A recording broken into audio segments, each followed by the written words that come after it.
Let me introduce you guys to Olympia. Ranked 31st in the world, wasn't supposed to make the Olympic team. Made the Olympic team down every match. Every single match, and I became the youngest Olympic champion in the history of the United States of America in 2008. Let me introduce you guys to Demetrious Johnson, the greatest mixed martial artist of all time. My first encounter with him, he beat me in 2 minutes and 36 seconds. 2 years later, I avenged my loss, becoming the new flyweight champion of the world. Let me introduce you guys to TJ Dillashaw, the greatest bantamweight of all time.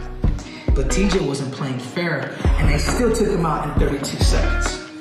Marlon Moraes, you're next, and I got a spot for you. That's across my waist. Dana White, you can add another 0 to that check. And UFC, I'm coming for that pound-for-pound spot.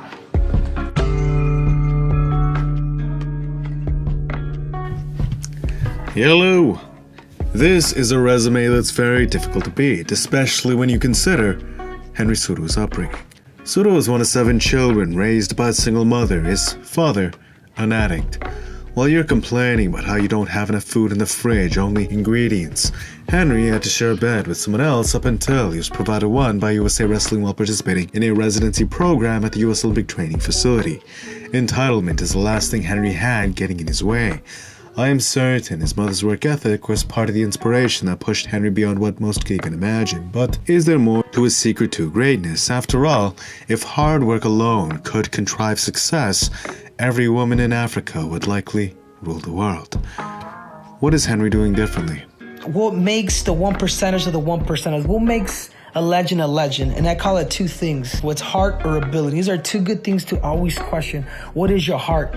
Your heart is, sorry to break it to you guys, it ain't cardiovascular. The heart is the goodness of your mind. It's your passion, your will, your desire, your determination. That's your heart.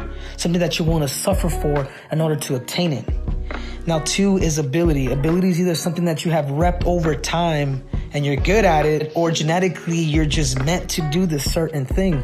So every time when I don't reach my full potential, it's always good to question those 2 things. Henry, where is your heart? Where is your ability? And you got to be honest with yourself. So in order for you guys to become successful, it's okay to question. Question is a good thing. Question your heart, question your ability, and watch you take over the world. Heart and ability, with an emphasis on being honest with yourself, reflecting what pulls you so that the work comes naturally. This is a story we have all heard, but I believe his next point is far more valuable. Your ability, what you craft or what you were born with, being honest with yourself. Are you being honest with your abilities? Self-awareness is perhaps one of the most valuable commodities in the free market because it allows one to accurately gauge where to place their energy. The same way a hammer could be used to build a home. If the craftsman is not refined in his understanding specific to that tool, he can destroy with it all the same. Actually, that's the likely outcome.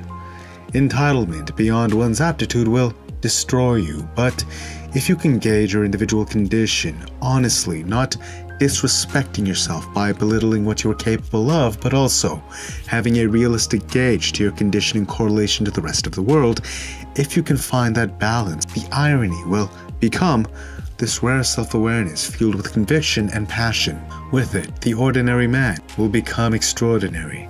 Not only that, but with adequate gauge of your own aptitude, you can accurately begin to feel another's aptitude in correlation to yours.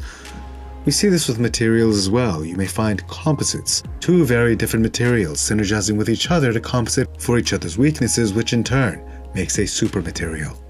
Naturally, this applies to relationships and businesses. Reversely, in stylistic matchup theory, figuring out what your best game is in accordance to another, what their best game is, what strengths to stick to and what strengths to avoid. It truly is tragic in our era of entitlement. Such advice is thought of not thinking big enough, but nothing could be further from the truth. The encouragement should always be to think big as you could possibly imagine, even if the rest of the world thinks it is foolish. That does not matter, so as long as you solely see it in yourself. But paradoxically, the aim should always be to start small, start humble, start real. The plan should not be for 2 days or even 2 years, but for 10, maybe even more. You see now why Cejudo asks you to question your heart. If you don't have a genuine love or pull, how could you possibly put forward diligent effort for that long? Even then, with a genuine passion, you might cave to your human self. You are human after all, but that line is often more mental than it is physical. Here's what Cejudo has to say about it. The separation of mind and body. As a fighter, when you go through these certain tough world championship fights, you reach a certain stage of giving up. And what you have to do when you reach that certain stage of giving up is you have to find that nirvana, that certain peace, that certain acceptance where the mind and body really have to connect. If you're able to connect yourself when the tough gets going, or you got to weather the storm, or you want to give up, find that certain peace. Find that certain nirvana, because this is what's made a bunch of athletes successful, is the fact that they're able to find that certain peace when the tough gets going. Second wind. When you're at peak exhaustion, you feel like breaking. This is a phenomenon where suddenly one finds the strength to press on at top performance with less exertion. To go numb, find peace, the nirvana, disregarding what happens to you so as long as you can continue moving forward. The human body is capable of miraculous things, with much of our hindrances being more mental than they are physical. For this king, tapping into a connection between mind and body when he's pushed to an extreme, that is where he finds peace. With it, it becomes a game of which human will cave first. For Henry Cejudo, his Olympic medal and world belt dethroning pound-for-pound king still in his prime, it is a testament to his understanding of self. His key to victory was composure, finding peace, and continuing his pace despite injuring his leg early on. With this, no one can question how strong Henry Cejudo's mind is. With his victory over TJ Dillashaw, I'm going to punish you for every pound you cut. As a gold medalist Olympic wrestler, he knew exactly what kind of impact TJ's cut would have on him.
So, with all of this said, what can you take away from this?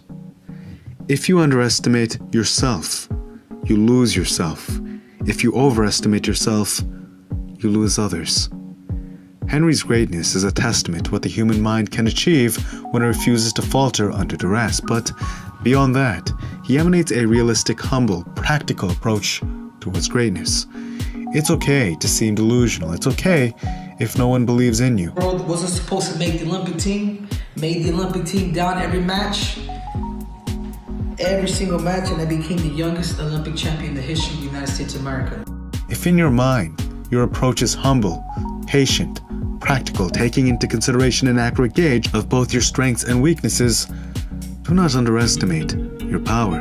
A single man with such an approach has brought back an entire forest to life. Time patience, self-awareness are the most powerful tools possessed by the human condition. With that understood, if you can enjoy the journey as you walk it, each moment in and of itself will become a victory, for the game has even been won. After all, it has never been the first or the last note, but all the peaks and troughs in between that makes good music. Thank you, Henry Cejudo, for this lesson. If you like more from me, please subscribe and hit the notifications. Thank you if you did. Smash the like button if you enjoyed. It's good karma. And until next time, peace.